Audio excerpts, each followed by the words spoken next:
Several people, including a woman, were harassed while applying for passports. Complaints against Passport Service Center in Agartala.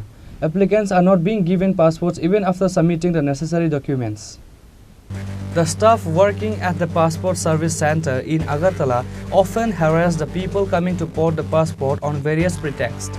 Several people, including a woman, were harassed while applying for passports.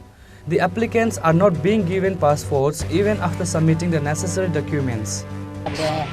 ঘুরতে যাবো ওই কারণে passport আমার payment করছি না payment করে আমার আজকে 10:15 আমার এখানে পাঠাইছে আমি পাসপোর্ট করে আইলাম ভিতরে ঢুকলাম সই করলাম তারা আমার ডাক বইলো বই দেখলো কাগজপত্র দুই টেবিলে দেখে তারা বলছে ভিতরে যান তো ভিতরে আমার ডাক দিছে আমি গেছি যাওয়ার পরে আমার বলতেছে দেখছে জিজ্ঞাসা আপনি কোন সময় আছেন বাংলাদেশ থেকে না স্যার আমি তো বাংলাদেশ থেকে আছি না আমার বাবার বাড়ি এই দেশে আমার বাড়ি এই দেশে আমার বিয়া দিছে ক্যাম্পের বাজার রেডি রাখো আর আমার বাবার বাড়ি প্রবেশ টিলা হুগলি প্রবেশ টিলা টিভি সেন্টার। আমি ত্রিপুরা স্টেট লিগাল সার্ভিস অথরিটিতে আছি Udaipur sub division legal service কমিটিতে। তো আমি প্রথম দিনে একদিনে আয়া সেম কন্ডিশন আমার সাপোর্টিশিয়ান সব ডকুমেন্ট আছে। উনি বললেন যে আপনার আই কার্ডটা পাতলা আগে একটা হ্যাঁ তো কয় আপনি আই কার্ড এত দেরিতে কেন করছেন। তো আমার সব কিছু সাফিসিয়েন্ট ডকুমেন্ট আছে।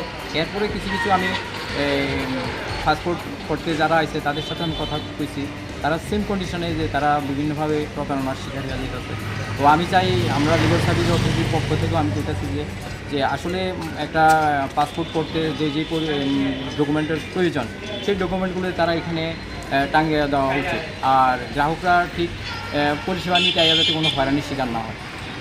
Reported by Pranav from Agartala, Chini, Khorang.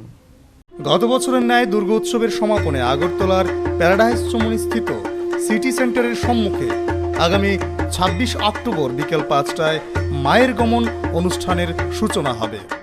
এই কার্নিভালের উদ্বোধক ও প্রধান অতিথি হিসেবে উপস্থিত থাকবেন রাজ্যের মাননীয় মুখ্যমন্ত্রী প্রফেসর ডাক্তার মানিক সাহা। এই অনুষ্ঠানে আপনাদের সকলের সাদর আমন্ত্রণ। তথ্য ও সংস্কৃতি দপ্তর কর্তৃক প্রচারিত।